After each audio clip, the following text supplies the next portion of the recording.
Ini juga enggak kok jadi pendek.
Bismillahirrahmanirrahim.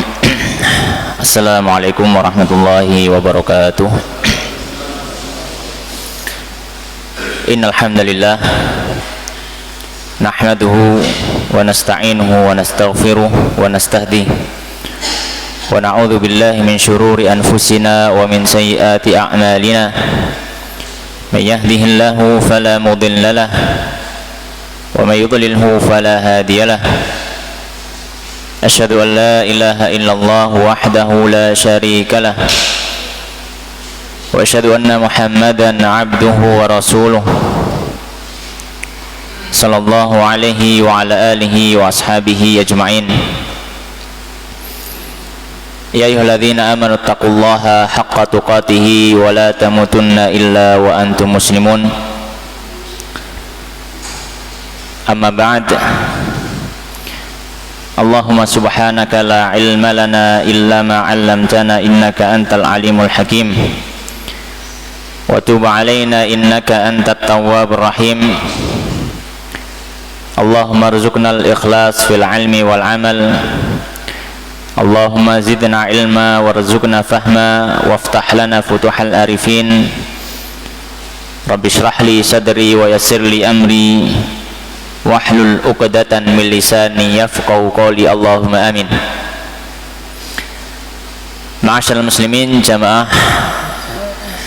rahimani wa rahimakumullah.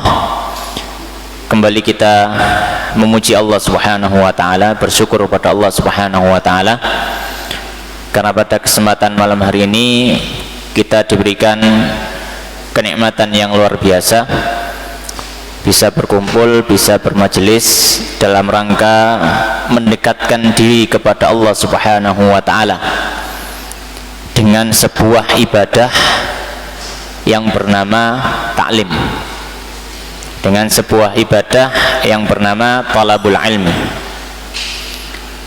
Karena mempelajari agama Islam, mempelajari agama kita, selain dia menambah pengetahuan, dia juga sebagai salah satu bentuk taqarrub kita kepada Allah Subhanahu wa ta'ala. Dan keutamaan belajar ini sangat luar biasa disampaikan oleh para ulama. Terlebih lagi kalau kita mempelajari kalamullah, mempelajari Al-Quran, baik mempelajari cara membaca atau mempelajari makna yang dikandung dari Al-Quran. Maka Al-Quran sebagai ummul ulum, induk dari segala macam ilmu. Kalau misalkan kita melihat sebuah perpustakaan yang besar yang menghimpun berbagai macam sub-sub ilmu Islam, menghimpun karya-karya para ulama yang menulis, mencatat berbagai macam disiplin ilmu Islam, kita bisa melihat kitab tersebut ribuan, bahkan ratusan ribu, bahkan puluhan ribu, ratusan ribu kitab yang sudah ditulis para ulama sejak zaman penulisan sampai hari ini. Maka semua ilmu Islam ini akan bermuara kepada satu tempat, yaitu Al-Quran. Kita mau belajar fikih, sumber utama nomor satunya Al-Quran. Kita belajar hadis, tidak lain sebagai bentuk khidmat kepada Al-Quran. Kita belajar, bahkan belajar nahwu, belajar bahasa Arab, tidak lain juga bentuk khidmat kepada Al-Quran. Maka bisa kita katakan Al-Quran ini adalah sumber atau induk dari semua ilmu Islam, induk dari semua ilmu Islam, ya. Bahkan Allah Subhanahu wa ta'ala menyampaikan di dalam Al-Quran, wa fassalnahu tafsila, dan kami telah perinci Al-Quran itu dengan serinci-rincinya. Dalam artian tidak ada satu urusan apapun di alam semesta ini pasti kecuali Al-Quran sudah menjelaskan secara jelas atau memberikan isyarat.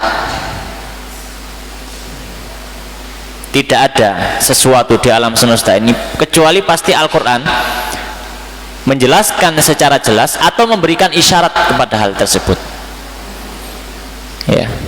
Maka tinggal bagaimana kita menggali makna-makna di dalam Al-Quran tersebut. Dan insya Allah tema kita kali ini, kita akan membahas satu surat yang sangat-sangat familiar untuk kita semua. Seorang muslim tidak mungkin tidak hafal, karena dia dibaca setiap sholat, suratul Fatihah, surat Al-Fatihah, ya. Maka kita coba akan menelaah surat Al-Fatihah ini dengan berbagai macam hal yang ada di dalamnya, yang mana Al-Fatihah sangat luar biasa. Para ulama menulis kitab-kitab khusus hanya untuk membaca satu surat, untuk membahas satu surat, yaitu Al-Fatihah, ya. Banyak para ulama yang menulis kitab-kitab khusus hanya membahas satu surat ini, yang mereka mentafsir, mereka menggali hikmah-hikmah, melihat dari sudut pandang berbagai macam disiplin ilmu dari surat Al-Fatihah. Bahkan bukan cuma surat Al-Fatihah, bahkan sebagian ulama menulis satu kitab hanya membahas yang intinya adalah salah satu ayat dari surat Al-Fatihah, bukan semua suratnya, salah satu ayat. Misalkan apa yang ditulis oleh Imam Ibnu Qayyim Al-Jauziyah rahimahullah ta'ala, beliau menulis satu kitab judulnya Madarijus Salikin. Beliau di situ inti pembahasannya sedang membahas ayat apa? Iyyaka na'budu wa iyyaka nasta'in. Itu jadi satu kitab. Jadi satu kitab. Ya, dengan pembahasan yang panjang dan lebar, luar biasa, digali hikmah-hikmah. Itu khidmat para ulama terhadap Al-Quran, wabil khusus terhadap surat Al-Fatihah. Baik. Maka jamaah sekalian rahimani wa rahimakumullah, surat Al-Fatihah ya, sebelum kita memasuki surat Al-Fatihah atau membaca dan menelaah melihat isi dari surat Al-Fatihah, ada beberapa hal yang perlu menjadi muqaddimah kita. Yang pertama tentang kedudukan surat Al-Fatihah. Surat Al-Fatihah ini adalah bisa dibilang surat yang paling penting, meskipun tidak menafikan kepentingan surat yang lainnya, tapi surat Al-Fatihah menjadi salah satu surat yang paling penting dalam kehidupan seorang muslim. Tidak mungkin seorang muslim bisa lepas dari surat Al-Fatihah, sebagaimana seorang muslim tidak bisa lepas dari sholat. Ini sudah menunjukkan bagaimana kedudukan surat Al-Fatihah. Surat Al-Fatihah itu adalah surat yang tidak bisa lepas dari kehidupan seorang muslim ya. Maka seorang muslim setiap harinya ya, bukan hanya dianjurkan, wajib membaca Al-Fatihah setiap harinya. Nabi SAW menyampaikan apa? La salata liman lam yaqra bi fatihatil kitab. Dalam riwayat lain, la salata liman lam yaqra bi ummil kitab. Tidak ada salat yang dianggap sah bagi orang yang tidak membaca Al-Fatihah. Ini kedudukan yang luar biasa sekali. Kedudukan yang luar biasa. Ya. Ini sisi yang pertama. Sisi yang kedua, surat Al-Fatihah ini dihubungkan dengan rukun Islam yang paling utama. Rukun Islam yang paling utama dari rukun Islam yang ada setelah orang masuk Islam, yaitu sholat 5 waktu ya. Kalau kita berbicara Al-Fatihah, tidak akan lepas pembicaraan itu dari sholat 5 waktu. Selalu dihubungkan. Maka sebagaimana pentingnya sholat 5 waktu untuk kita, begitu juga pentingnya Al-Fatihah untuk kehidupan kita. Maka kita, semua seorang muslim, kita sudah membaca itu berulang kali, ribuan kali kita sudah membaca Al-Fatihah, bahkan puluhan ribu, bahkan mungkin ratusan ribu, tergantung umurnya ya. Maka lebih bagus kalau misalkan kita sambil atau pernah mendalami makna-makna yang ada dalam Al-Fatihah itu. Baik. Kemudian ma'asyiral muslimin jamaah rahimani wa rahimakumullah, yang berikutnya surat Al-Fatihah ini spesial, memiliki keutamaan sejak dia diturunkan sampai setelah dia diturunkan. Jadi dia memiliki keutamaan sejak diturunkan sampai setelah dia diturunkan. Keutamaan itu gak hilang. Dalam satu hadis yang sahih, sebagian ulama menghukumi hadisnya hasan sahih, disebutkan dalam kitab-kitab tafsir, diriwayatkan oleh ashabus sunan. Suatu ketika Nabi SAW pernah duduk bersama malaikat Jibril sedang duduk dengan malaikat Jibril, kemudian tiba-tiba terdengar suara pintu yang terbuka. Suara pintu yang terbuka. Kalau pintu-pintu yang mungkin agak lawas atau apa, kalau kebuka kan ada dernyitannya gitu, ada suara kriek gitu kan. Ini tiba-tiba ada terdengar suara pintu terbuka tapi dari langit. Maka malaikat Jibril dan juga Nabi SAW spontan melihat ke langit. Maka kata malaikat Jibril, hadza babun minas samai futihal yaum lam yuftah qattu illa hadzal yaum. Kata malaikat Jibril, ini suaranya pintu langit yang dibuka, dan pintu ini belum pernah dibuka sama sekali kecuali hari ini. Kecuali hari ini. Kemudian setelah terdengar suara pintu terbuka, lalu keluar dari pintu tersebut seorang malaikat. Turun malaikat itu ke bumi mendatangi Nabi SAW. Maka ketika malaikat turun, kata malaikat Jibril, beliau mengatakan, hadza malakun nazala ilal ard wa lam yanzil ilal ardi qattu illa hadzal yaum. Malaikat ini turun ke bumi, dan malaikat ini tidak pernah turun sama sekali ke bumi kecuali hari ini. Ya.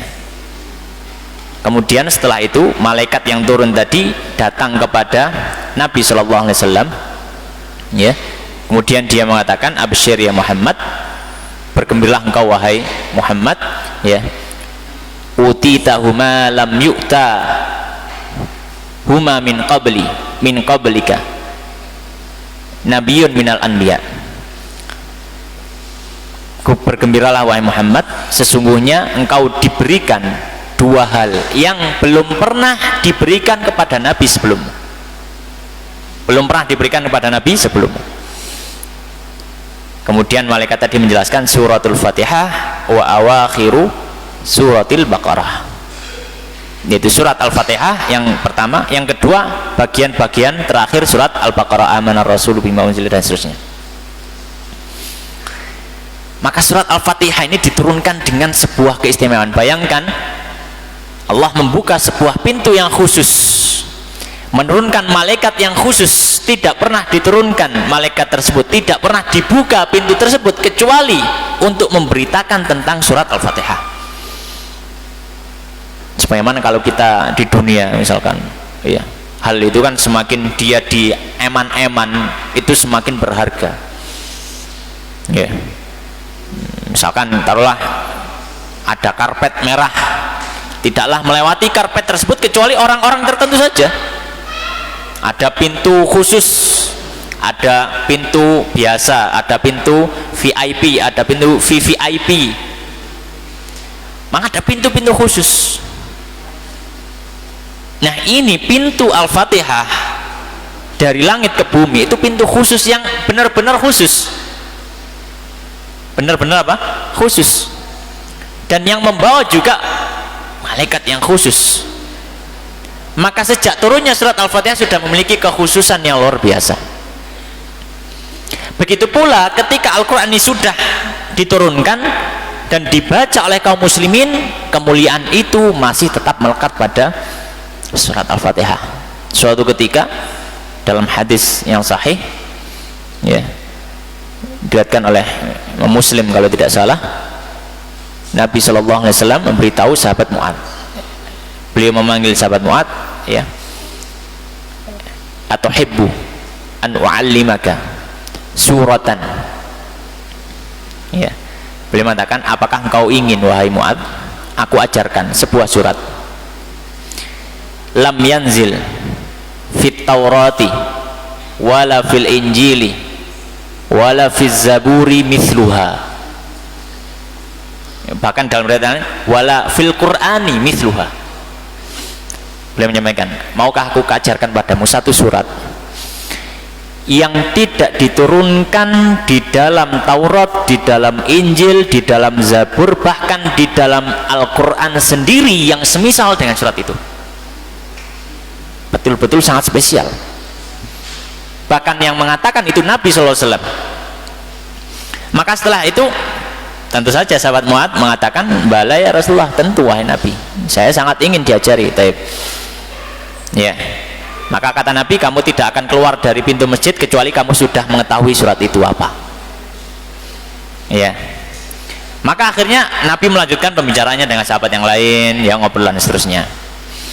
Kemudian Nabi selesai dengan para sahabat, akhirnya mereka bubar pulang. Nabi masih belum belum ngeh kalau misalkan sahabat Mu'ad tadi dijanjeni gitu. Makanya sahabat Mu'ad sebelum Nabi keluar dari masjid diuber sama sahabat Mu'ad, kemudian dipegang oleh sahabat Mu'ad, ya Rasulullah, wahai Rasulullah, engkau telah mengatakan padaku akan mengajariku satu surat yang tidak pernah diturunkan di dalam Taurat, di Injil, di Zabur, bahkan di Al-Quran yang semisalnya. Maka kata Nabi SAW, oh ya, beliau mengatakan, kaifa taqra'u fi sholatik, kalau kamu sholat kamu baca apa? Maka sahabat Mu'ad mengatakan, ya aqra'u, kemudian beliau membaca Al-Fatihah, Bismillahirrahmanirrahim, Alhamdulillahirabbil alamin, dan seterusnya sampai waladhdallin. Maka kata Nabi SAW, ya, hadhihi surah lam yanzil fit Taurati wala fil Injili wala fil Zaburi wala fil Qur'ani mithluha. Surat ini tidaklah diturunkan dalam Taurat, dalam Injil, dalam Zabur, bahkan dalam Al-Quran yang semisal dengannya. Fa innama hiya sab'un minal mathani wal Qur'anil azim allati utituha. Sungguhnya dia adalah sab'un minal mathani, ya, sab'ul mathani. Maka itu nama lain dari Al-Fatihah, sab'ul mathani. Al-mathani itu mukarrar, sesuatu yang terulang, ya, karena Al-Quran itu selalu, Al-Fatihah itu selalu dibaca berulang-ulang dalam sholat kita, ya. Makanya Nabi SAW menyampaikan hal tersebut, menyebutkan Al-Fatihah memiliki keutamaan, bahkan tidak ada yang semisal Al-Fatihah di dalam surat-surat yang lainnya dari Al-Quran, bahkan dalam kitab yang lain. Keutamanya luar biasa, ya, keutamaan yang luar biasa. Bahkan Allah pun memuji secara langsung. Allah menyampaikan, walaqad atainaka sab'an minal mathani wal Qur'anal azim. Sungguhnya kami Muhammad telah memberikan kepadamu sab'an minal mathani, ya. Dan sab'an minal mathani itu para ulama tafsir sepakat tafsirannya itu adalah Al-Qur'an, adalah surat Al-Fatihah. Maka di sini seperti Allah menyampaikan, Muhammad, aku telah berikan kepadamu surat Al-Fatihah dan juga Al-Quran. Pertanyaannya, bukankah Al-Fatihah itu masuk bagian Al-Quran? Iya. Namun kenapa Allah sebutkan menyendiri, memberikan faedah ketika sebuah atau sesuatu disebutkan secara khusus, padahal setelah itu menyebutkan sesuatu yang mencakup hal tersebut, itu menunjukkan keistimewaan dari apa yang disebutkan secara khusus, ya. Nah, misalkan ada seorang yang, ya, yang menyebut misalkan, ya, dari misalkan ada karyawan misalkan, ya, ini adalah karyawan kami, ya, di antaranya adalah ada Pak ini, ya, itu menunjukkan bahwa Pak ini punya keistimewaan, punya kedudukan di sisi yang menyebutnya. Maka di sisi Allah Al-Fatihah memiliki kedudukan istimewa. Baik, ma'asyiral muslimin jamaah rahimani wa rahimakumullah. Maka sekarang kita mencoba untuk menyelami dari Al-Fatihah ini. Kita ketahui Al-Fatihah itu ayatnya 7, sepakat para ulama, nggak ada yang berselisih. Ayatnya 7, sab'an minal mathani, sab'an itu 7, sab'an. Dimulai dari bismillah, basmalah. Allah Subhanahu wa taala memulai surat Al-Fatihah dan bahkan memulai Al-Quran dengan satu ayat. Apa itu? Yaitu basmalah. Bismillahirrahmanirrahim. Bismillahirrahmanirrahim. Atau sebelum itu tentang kenapa Al-Fatihah, atau apa hikmah dibalik kenapa Al-Fatihah diletakkan pada surat pertama di dalam Al-Quran. Atau hikmah yang disebutkan oleh para ulama, ya. Di antara hikmahnya yang disebutkan oleh para ulama, setelah surat Al-Fatihah adalah surat Al-Baqarah, ya. Setelah surat Al-Fatihah adalah surat Al-Baqarah. Al-Baqarah itu dimulai dengan ayat Alif Lam Mim dzalikal kitabu la raiba fihi hudan lil muttaqin. surat Al-Fatihah terakhir, surat Al-Fatihah yang terakhir itu meminta ihdinas siratal mustaqim siratal ladzina an'amta 'alaihim ghairil maghdubi 'alaihim waladdallin. Tunjukilah kami yang jalan yang lurus. Maka seolah-olah Allah Subhanahu wa taala membuat Al-Fatihah sebagai muqaddimah. Hendaknya seseorang itu ya, berusaha mencari jalan yang lurus dalam menjalani kehidupan di dunia. Di mana petunjuk jalan yang lurus? Kalau kita ingin jalan yang benar, jalan lurus sampai ke tujuan, kita harus bawa petunjuk, bawa petanya. Petanya adalah Al-Quran. Dan Al-Quran itu adalah kitab yang disifati Allah. Dzalikal kitab la raiba fih. Al-Quran nggak perlu ragu tentang apa yang ada dalam Al-Quran. Dan Al-Quran itu huda lil muttaqin. Maka kalau ingin mendapatkan siratal mustaqim, pegangi Al-Quran. Yang mana Al-Quran itu adalah kitab yang la raiba fih dan juga hudan lil muttaqin. Hudan lil muttaqin. Baik. Itu diantara hikmah yang disebutkan oleh para ulama. Maka kita kembali ke ayat yang pertama. Allah Subhanahu wa taala memulai surat Al-Fatihah, bahkan memulai Al-Qur'an dengan basmalah, bismillahirrahmanirrahim. Allah mulai dengan nama Allah. Allah memulai dengan namanya, bismillah. Dengan menyebut nama Allah Subhanahu wa taala, memberikan isyarat pada kita segala macam hal dalam kehidupan kita selalu kaitkan dengan Allah Subhanahu wa taala di permulaannya. Selalu hubungkan dengan Allah Subhanahu wa taala. Apapun hal yang akan kita kerjakan, selalu pikirkan Allah.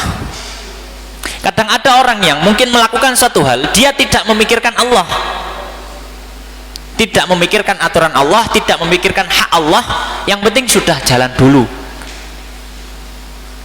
Sudah apa? Jalan dulu. Maka Al-Fatihah mengajari kita memulai sesuatu, ingat Allah. Bismillah, dengan menyebut nama Allah.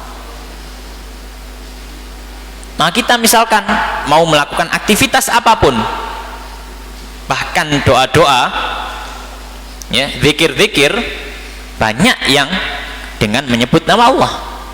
Aktivitas apapun. Makanya dalam satu hadis yang sebagian ulama mendhaifkan hadisnya, tapi sebagian yang lain juga ada yang menghukumnya dengan hadis yang hasan.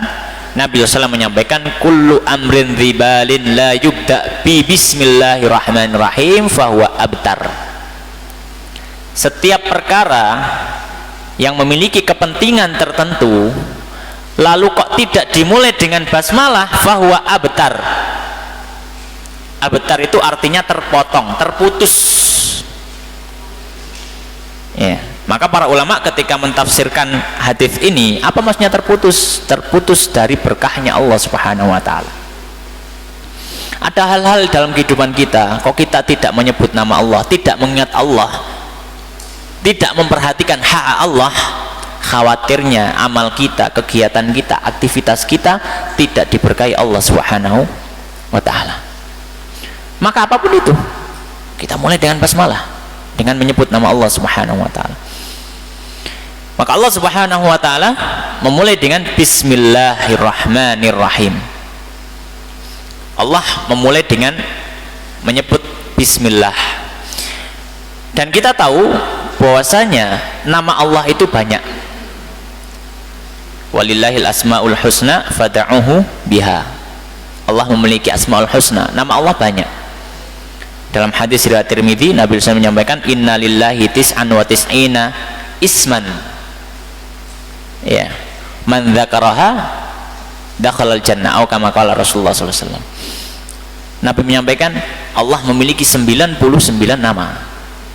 Siapa yang menyebutnya, mengingatnya, dia akan masuk surga. Atau sebagaimana disampaikan oleh Nabi SAW. Intinya nama Allah Subhanahu sangat banyak. Namun yang Allah pilih adalah lafzul jalalah, yaitu lafaz Allah. Kenapa? Karena semua asma Allah kembali ke lafzul jalalah. Itu yang pertama. Yang kedua, lafzul jalalah ini memiliki sebuah keistimewaan. Apa itu? Di situ tersemat sifatul uluhiyah, sifat ketuhanan yang berhak untuk diibadahi, sifat ketuhanan yang berhak untuk diibadahi. Karena kata Allah, para ulama menyampaikan berasal dari kata ilaha. Kata ilaha berasal dari akar kata alaha. Ya, alaha artinya abada. Abada maknanya ibadah. Alaha ilahatan, abada yang butuh ibadatan.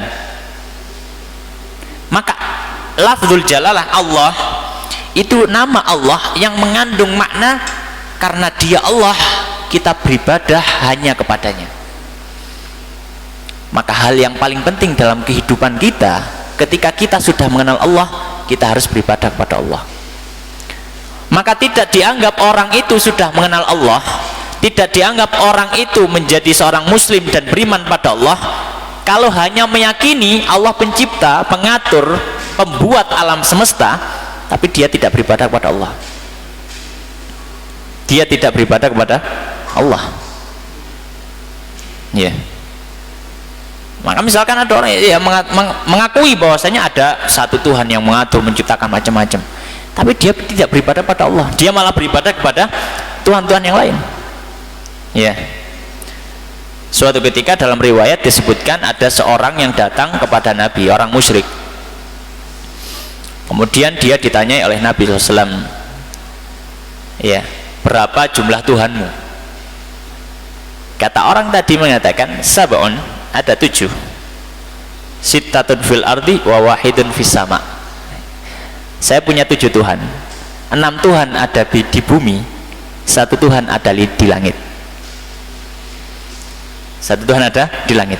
Tapi dia tetap menganggap semuanya Tuhan yang berhak semuanya untuk diibadahi. Maka ini meskipun dia menganggap ada 1 Tuhan yang memiliki otoritas tertinggi untuk mencipta, mengatur alam semesta, tapi dia tidak menyembah hanya 1 Tuhan itu, masih belum dianggap seorang muslim. Makanya Allah menyebutkan dengan bismillah, tidak menyebutkan nama Allah yang lain. Baru setelah menyebut lafzul jalalah Allah, baru Allah tambahkan nama Allah yang lain, yaitu Ar-Rahman Ar-Rahim. Dan Allah memilih dari nama-namanya yang begitu banyak, nama Allah tidak terbatas. Adapun hadis tadi yang 99, para ulama mengatakan itu bukan batasan. Ya, itu bukan batasan. Nama Allah sangat banyak, tidak terhitung, bahkan tidak diketahui kecuali hanya Allah. Tapi dari sekian banyak nama Allah, setelah menyebutkan lafzul jalalah, lalu Allah menyematkan, menghubungkan, memberikan sifat kepada lafzul jalalah dengan nama Ar-Rahman Ar-Rahim, yang dua-duanya nama ini diambil dari salah satu sifat Allah, sifatur rahmah, kasih sayang. Ya, memberikan hikmah kepada kita, ya, bahwasanya sifat ketuhanan Allah sebagai zat yang berhak untuk diibadahi itu sangat erat hubungannya dengan kasih sayang Allah Subhanahu wa ta'ala. Maka ketika kita diminta untuk beribadah kepada Allah, itu sebenarnya bentuk kasih sayangnya Allah kepada kita, bentuk kasih sayangnya Allah kepada kita.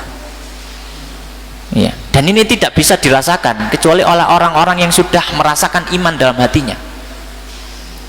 Orang kalau misalkan dia kafir, kemudian dia mengenal Islam, atau mungkin ingin tahu Islam itu gimana sih, kemudian ternyata ada aturan sholat 5 kali sehari, ada saat dalam 12 bulan ada 1 bulan seseorang itu nggak boleh makan, nggak boleh minum,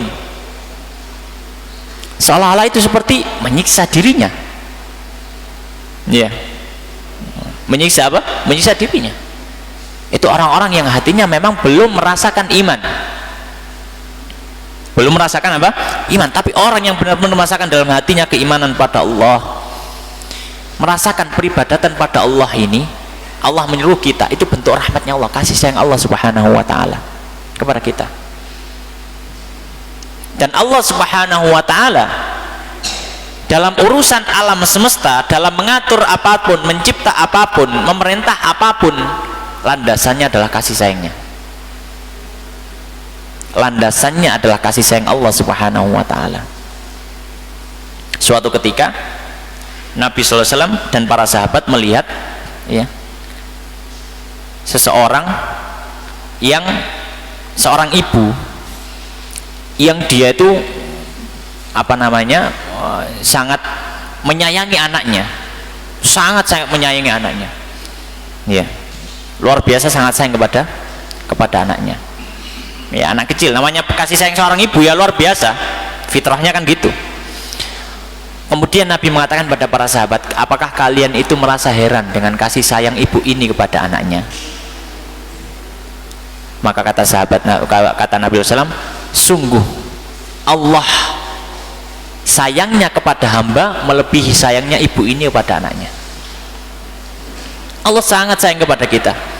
Hanya saja terkadang kita tidak bisa merasakan kasih sayangnya Allah, karena mungkin kita sudah terlalu lama jauh dari Allah, maka kita tidak bisa lagi merasakan kasih sayang Allah karena kita sudah terlalu jauh dari Allah.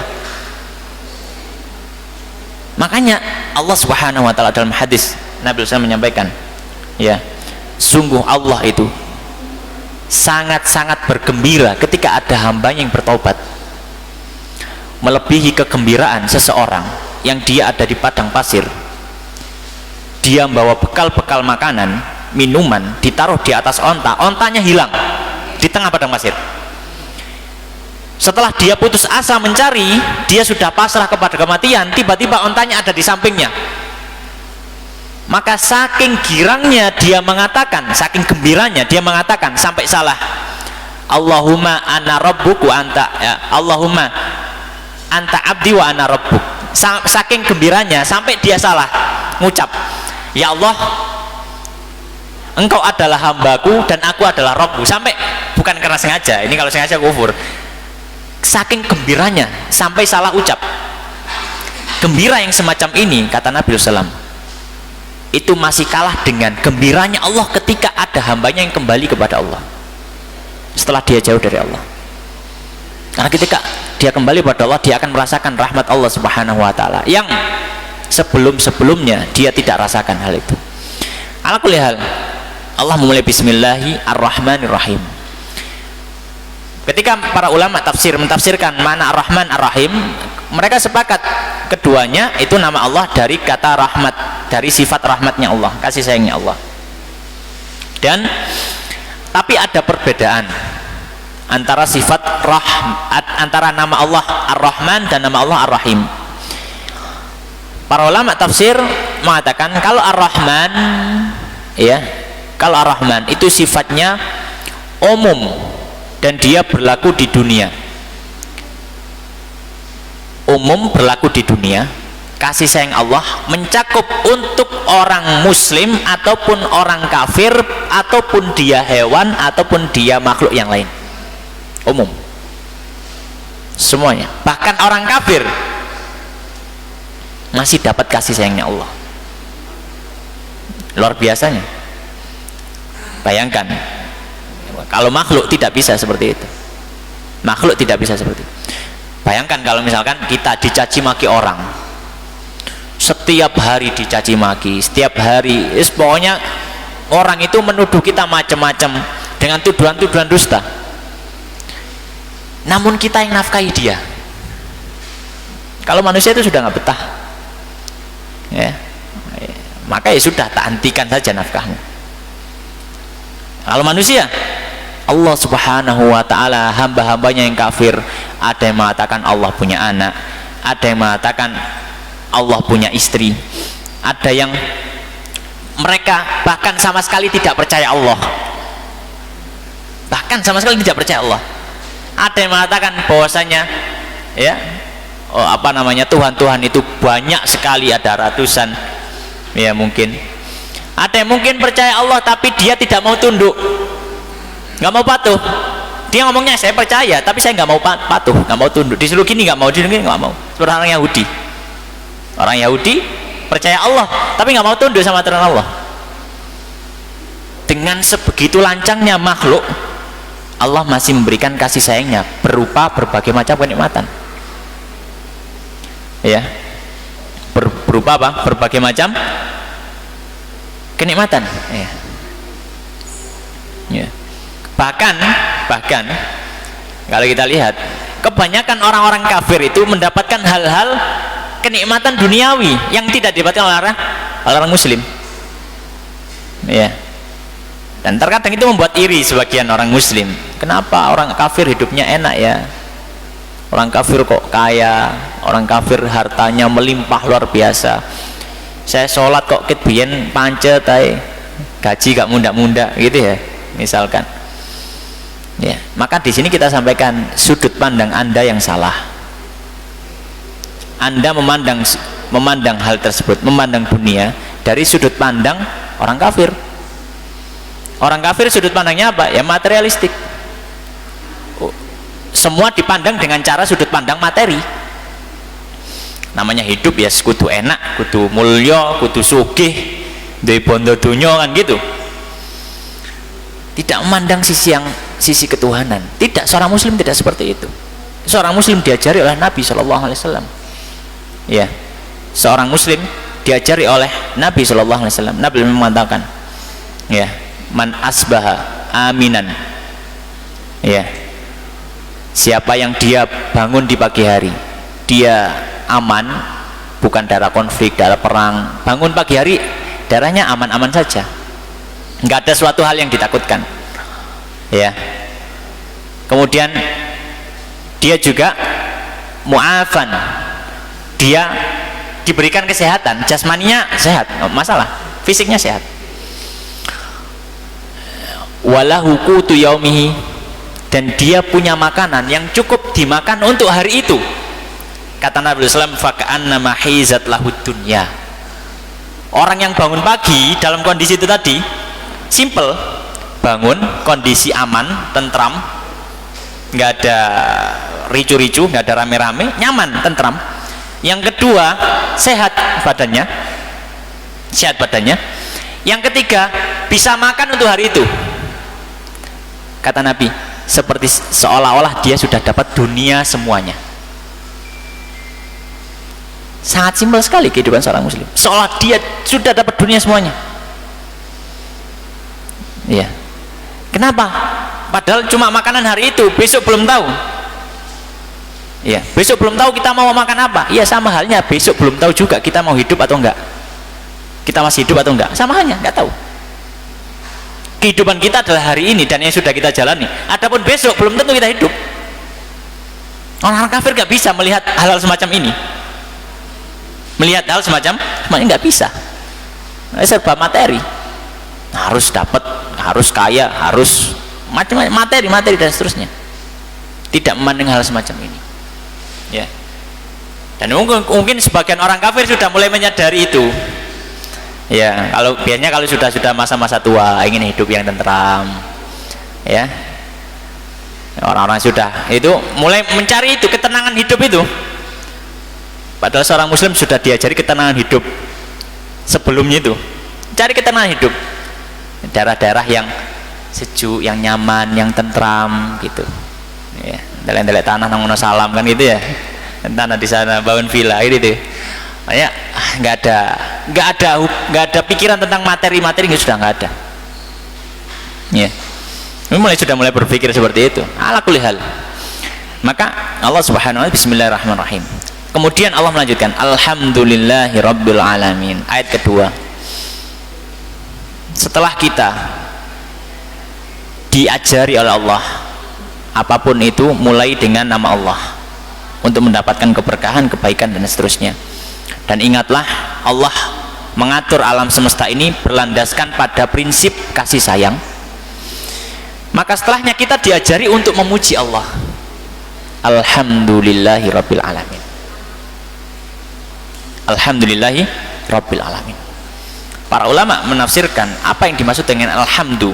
Alhamdu dalam bahasa Arab ada beberapa definisi yang disampaikan. Tapi yang paling umum yang bisa kita dapati misalkan dalam kitab Tafsir Al-Baghawi, beliau menyampaikan alhamdu ini adalah ungkapan mencakup dua jenis. Alhamdu, ungkapan mencakup dua jenis. Yang pertama, berterima kasih karena sebuah kenikmatan, atau pujian, dan juga mencakup pujian meskipun tidak ada kenikmatan yang datang ke kita. Itu alhamdu, hamd. Jadi kita ketika berterima kasih, syukur, menyampaikan rasa syukur, itu juga masuk dalam istilah alhamd. Dan kita memuji tanpa ada kenikmatan yang datang kepada kita, itu juga alhamd. Sebagian ada ulama, sebagian yang membatasi alhamd itu adalah atsana'u 'alal jamil, atsana'u 'ala Allah 'alal jamil ikhtiyari, kan gitu. Memuji pada Allah hanya memuji saja. Iya. Tapi sebagian ulama juga memandang dia juga berlaku untuk syukur. Jadi apa sih yang ingin disampaikan? Ketika Allah setelahnya menyuruh kita untuk memujinya, mengajarkan kepada kita untuk memuji Allah, kita diajarkan bahwasanya hendaknya kita memuji Allah, senantiasa memuji Allah dalam kehidupan ini, baik ketika ada nikmat ataupun tidak ada nikmat. Kadang kita itu memuji orang kalau orang itu memberi kepada kita. Kadang kita memuji orang kalau orang itu memberi kepada kita. Dielu-elu, dipuja-puja, dipuji-puji. Kalau orang itu punya jasa untuk kita, biasanya seperti itu. Tapi kita diajari Allah, puji Allah baik ada nikmat yang datang atau tidak ada nikmat yang datang. Baik ada nikmat yang datang atau tidak ada nikmat yang datang, selalu puji Allah. Jadi intinya apa? Pujilah Allah dalam segala kondisi. Makanya Nabi Shallallahu Alaihi Wasallam mengajarkan, bahkan kalau Nabi itu mendapati sesuatu yang tidak beliau inginkan, dalam artian dalam nurani beliau kurang sreg dengan hal tersebut, kurang nyaman, kurang enak, misalkan apa, diuji dengan sakit, diuji dengan apa gitu ya, sesuatu yang tidak menyenangkan, mengenakkan di dalam nurani manusia, beliau tetap muji Allah, alhamdulillahi ala kulli hal, alhamdulillahi ala kulli hal. Maka diajari ya. Maka dalam kondisi yang mungkin tidak nyaman untuk kita, kita tetap muji Allah, alhamdulillahi rabbil alamin, Rabb yang menguasai alam semesta. Maka janganlah kita memutuskan pujian kita kepada Allah Subhanahu wa ta'ala, karena memuji Allah Subhanahu wa ta'ala adalah salah satu jalan kita semakin dekat kepada Allah Subhanahu wa ta'ala. Para ulama ketika membahas tingkatan manusia dalam menghadapi takdir Allah, ya, dalam menghadapi takdir Allah itu terbagi menjadi 4 tingkatan dalam menghadapi takdir Allah, ya. Baik. Tingkatan yang paling rendah, tingkatan dia menerima tapi dengan terpaksa dan dia tidak memiliki sabaran. Ini orang yang imannya sangat tipis. Tingkatan atasnya orang itu bisa bersabar.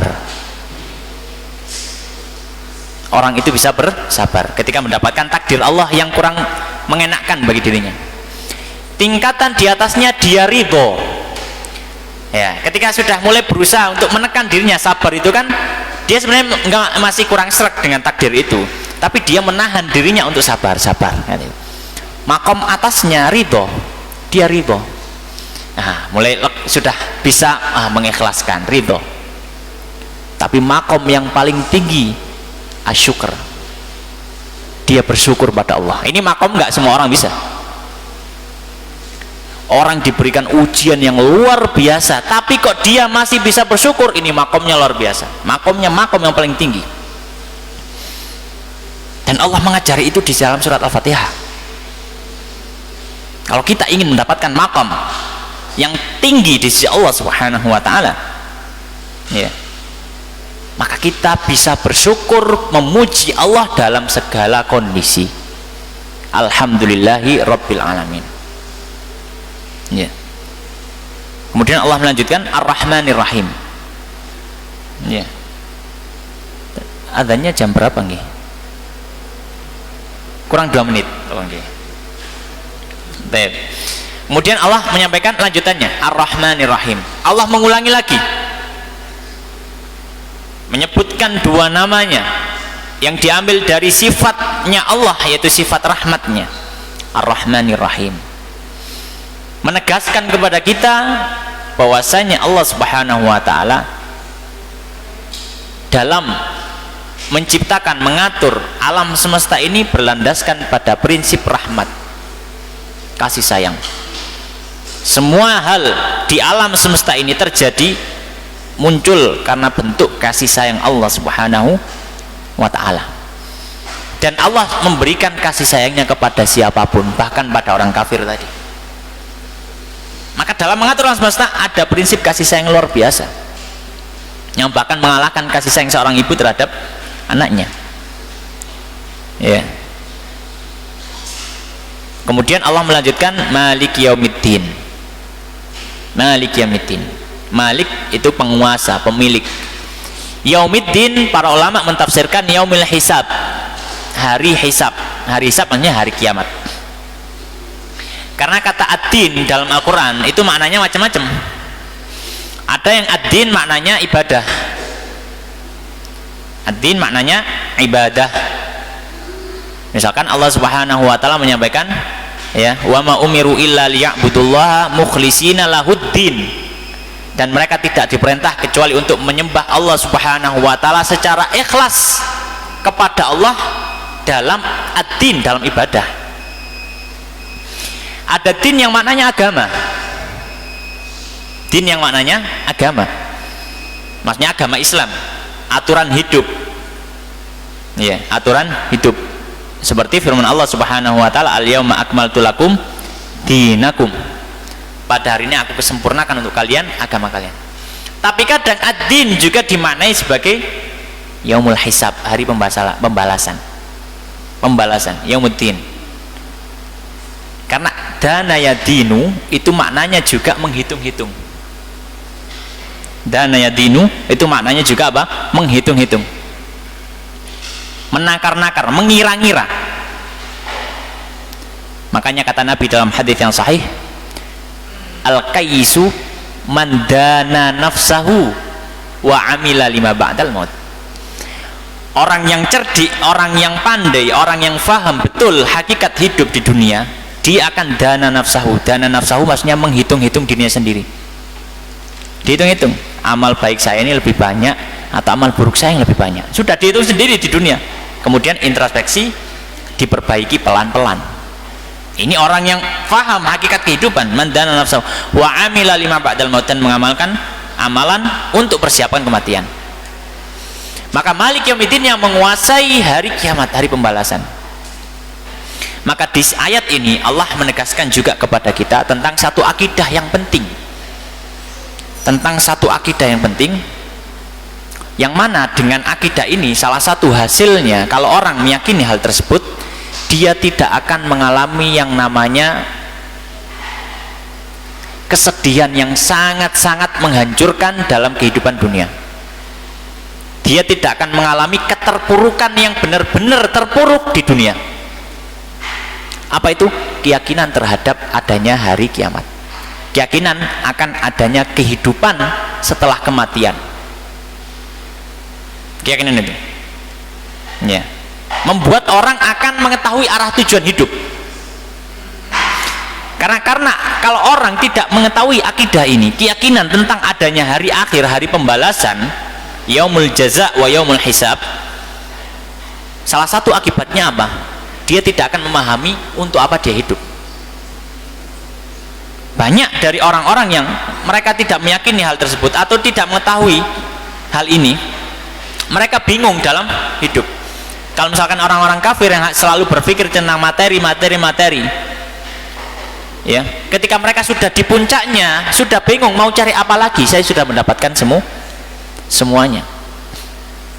Maka tidak jarang ada orang-orang yang mereka sedang berada di puncak-puncaknya duniawi, terus akhirnya bunuh diri. Karena mereka sudah bingung, ini saya mau kemana lagi, sudah ini puncaknya, mau kemana lagi, ya. Dan ada orang yang berada di titik terendah dalam kehidupan duniawi karena mikirnya cuma duniawi. Kalau dia nggak dapat duniawi, maka nggak ada artinya hidup, bunuh diri juga. Maka jangan sampai seorang muslim melakukan hal semacam ini, karena ini secara asal konsep berpikirnya orang kafir yang tidak mengenal, tidak mengetahui tentang masalah akidah hari kiamat. Hari kiamat itu kan hari pembalasan. Mungkin loh, sebagian agama ada yang meyakini hari akhir, meyakini surga, meyakini neraka, tapi tidak seperti konsepnya Islam. Konsepnya Islam itu membalas meskipun umatnya sendiri. Anda zalim di dunia, tenang saja, nanti di akhirat Anda akan dibalas. Itu yang mungkin dimiliki oleh agama lain. Agama lain, selama Anda beragama di agama ini, selamat akhirat, selamat wista. Masih zalimnya surga, sudah nggak ada hisab, nggak ada. Tapi nggak akidah. Makanya penting mempelajari juga tentang tu'mina billahi wal yaumil akhir, meyakini hari akhir dengan keyakinan yang benar. Itu penting sekali. Ya, itu penting sekali. Nih, mungkin adzan terlebih dahulu, lalu kita lanjutkan sebentar nih.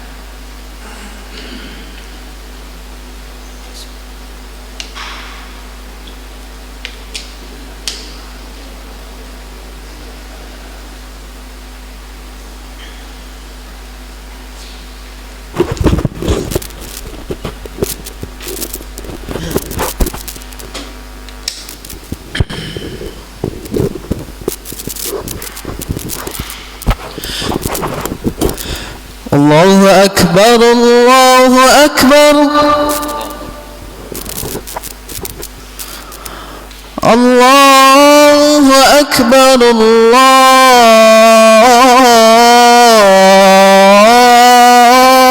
Akbar.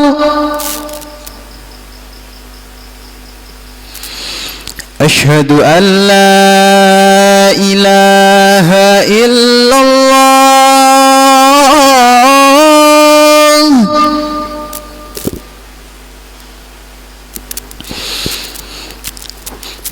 Ashhadu an la ilaha illallah.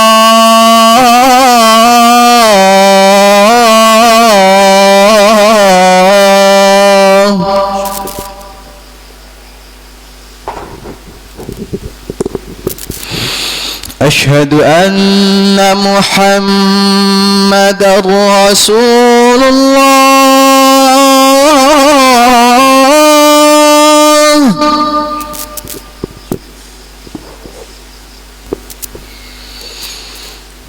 أشهد أن محمد رسول الله.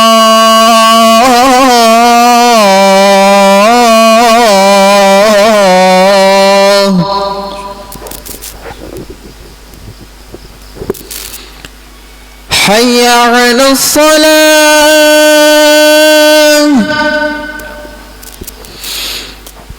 حي على الصلاة،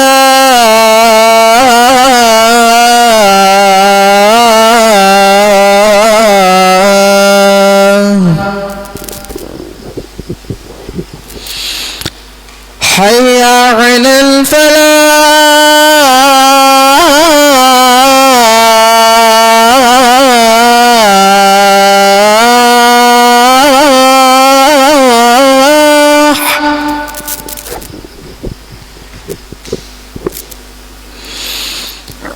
حي على الفلاح.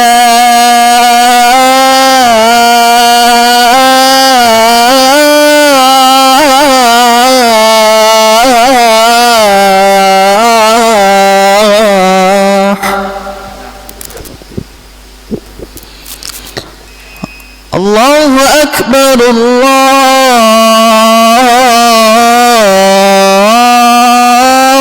أكبر. لا إله إلا الله.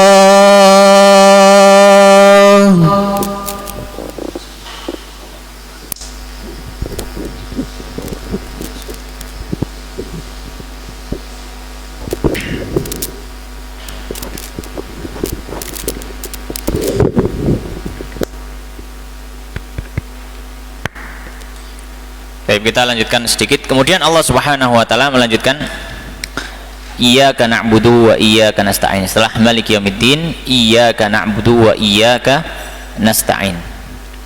Sebagian ulama seperti yang tadi kita sudah sebutkan, yaitu Imam Ibnu Qayyim Al-Jauziyah, beliau memandang intinya Al-Fatihah di sini.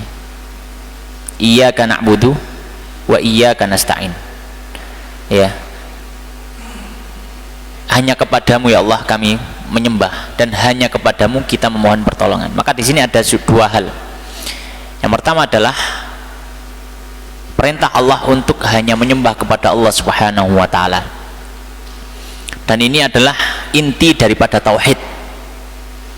Kita hanya menyembah kepada Allah Subhanahu wa taala. Ya. Allah Subhanahu wa taala dalam berbagai macam ayatnya menyampaikan tentang perintah untuk menyembah kepada Allah semata, tidak berbuat syirik. Ya. Kemudian yang kedua, meminta pertolongan, menyadarkan kepada kita ini hamba yang lemah, kita butuh kepada Allah, kita tidak bisa mengandalkan diri kita sendiri, bahkan dalam masalah ibadah sekalipun. Makanya di antara doa yang diajarkan oleh Nabi sallallahu alaihi wasallam kepada sahabat Mu'adz ibni Jabal radhiyallahu ta'ala anhu, beliau mengatakan, ya Mu'adz, inni uhibbuka fillah faqul dubura kulli salatin. Kata beliau, wahai Mu'adz, aku sungguh mencintaimu karena Allah. Maka doa yang akan diajarkan Nabi, salah satu bentuk hadiah karena cintanya Nabi pada sahabat ini. Maka kata Nabi, baca di akhir salatmu, Allahumma a'inni, ya Allah bantu aku, ala zikrika, untuk berzikir kepadamu. Bayangkan, zikir dengan lisan itu ibadah yang paling ringan. Kita nggak perlu keluar modal harta, kita nggak perlu menggerakkan fisik yang besar, hanya modal mengucapkan dengan dua bibir kita dan lisan kita. Itu saja Nabi mengajari berdoa, minta pada Allah untuk dibantu. Karena kalau bukan taufik dan hidayah dari Allah, ibadah yang mudah akan menjadi berat. Ibadah yang mudah akan menjadi berat. Maka Nabi mengajari, Allahumma a'inni ala dzikrika, untuk berzikir saja kita minta pada Allah, bantu saya Allah untuk berzikir. Wa syukrika, dan bersyukur padamu ya Allah, untuk bersyukur saja. Bayangkan, karena manusia itu banyak lalai. Manusia itu sukanya bersyukur pada manusia, tapi kadang sering nggak bersyukur pada Allah. Padahal sumber semua kenikmatan ya Allah. Tapi mereka banyak lalainya. Wa qalilun min ibadiyas syakur, sedikit dari hambaku yang bersyukur. Mereka bersyukur kalau pada manusia nggak perlu diajari, nggak perlu apa? Diajari. Bahkan mungkin diajari anak-anak kita untuk bersyukur pada manusia. Kalau dikasih, bilang apa? Terima kasih, diajar bersyukur. Tapi pernahkah kita mungkin mengajari, sudah bersyukurkah kepada Allah kita hari ini? Bagaimana bersyukur pada Allah? Di antaranya dengan mengamalkan apa yang diperintahkan Allah. Di antaranya sholat, bentuk syukur. Nah, termasuk mungkin dalam pendidikan, misalkan ada, kenapa sih kita kok sholat? Barangkali ada yang tanya seperti itu. Maka salah satu jawaban yang bisa kita berikan, ya, itu bentuk terima kasih kita kepada Allah. Makanya Nabi mengatakan, ketika ditanya oleh Sayyidah Aisyah, kenapa sholat malam sampai kakinya bengkak-bengkak, beliau mengatakan, afal akuna abdan syakura, kenapa saya tidak menjadi hamba yang bersyukur? Dengan apa? Dengan beliau sholat. Baik, maka kita meminta pertolongan pada Allah SWT dalam segala macam hal, minta berdoa kepada Allah. Iya. Kemudian melanjutkan, Iyyaka na'budu wa iyyaka nasta'in, ihdinas siratal mustaqim. Ini doa yang dipanjatkan, doa paling sering kita baca. Kita doa yang diajarkan Allah untuk sering kita baca, bukan minta harta dunia, bukan minta kita tidak diberikan ujian sama sekali, bukan kita disuruh minta untuk tidak mendapatkan penyakit, tidak mendapatkan musibah. Tidak diajari untuk minta itu. Doa yang paling sering kita baca, tapi diajari apa? Diajari untuk minta, untuk ditunjuki jalan yang lurus. Karena percuma kalau kita selamat, sehat walafiat, harta melimpah, tapi kita tersesat. Akhirnya kita tidak pulang kepada Allah Subhanahu wa taala dengan kebahagiaan, tapi kita akan mendapatkan siksa. Untuk apa? Ihdinas siratal mustaqim, tunjukilah jalan lurus. Kemudian Allah menyebutkan apa itu jalan lurus? Siratal ladzina an'amta alaihim, jalan orang-orang yang kau berikan nikmat ya Allah, nikmat di dunia dan nikmat di akhirat. Dan nikmat itu kembali, nikmat itu nggak harus bentuknya fisik. Kadang karena kita itu sudut pandangnya sudah niru-niru sudut pandang orang-orang yang sifatnya materialistik, semua ada harus diukur dengan fisik. Enggak, kenikmatan enggak harus fisik ya. Kita bisa diberikan kenikmatan duduk, kita bisa sholat, itu nikmat luar biasa, luar biasa. Enggak semua orang punya kerentak, punya kemauan dalam hatinya untuk sholat. Maka kita meminta jalan lurus, jalan orang-orang yang kau berikan nikmat ya Allah, dan bukan jalannya siapa. Contoh yang tidak berada di jalan lurus, ghairil maghdubi alaihim, bukan jalan orang yang kau murkai. Sebagian ulama mentafsirkan adalah orang-orang Yahudi. Mereka mengenal Allah tapi tidak mau tunduk pada Allah, bukan jalan mereka. Waladhdallin, dan juga bukan jalan orang-orang tersesat. Sebagian ulama mentafsirkan mereka orang Nasrani. Mereka semangat untuk beribadah, semangat memberikan kebaikan, tapi mereka salah jalan. Mereka salah jalan. Maka kita berlindung dari Allah Subhanahu wa taala dari semua jalan-jalan kesesatan, dan kita meminta kepada Allah di setiap sholatnya. Bahkan doa yang paling sering kita meminta petunjuk untuk berada di jalan yang lurus menuju Allah Subhanahu wa taala. Mungkin demikian yang bisa kita bahas pada kesempatan malam hari ini. Semoga memberikan renungan ini menjadi renungan kita bersama, memperbaiki kualitas keimanan kita, memperbaiki kualitas ketakwaan kita kepada Allah Subhanahu wa taala. Demikian wallahu taala alam, wa sallallahu wa sallim wa barik ala nabiyina Muhammadin wa ala alihi washabihi ajmain. Subhanakallahumma wa bihamdika asyhadu an la ilaha illa anta astaghfiruka wa atubu ilaik, wa akhiru da'wana alhamdulillahi rabbil alamin. Wallahu taala alam. Wassalamualaikum warahmatullahi wabarakatuh.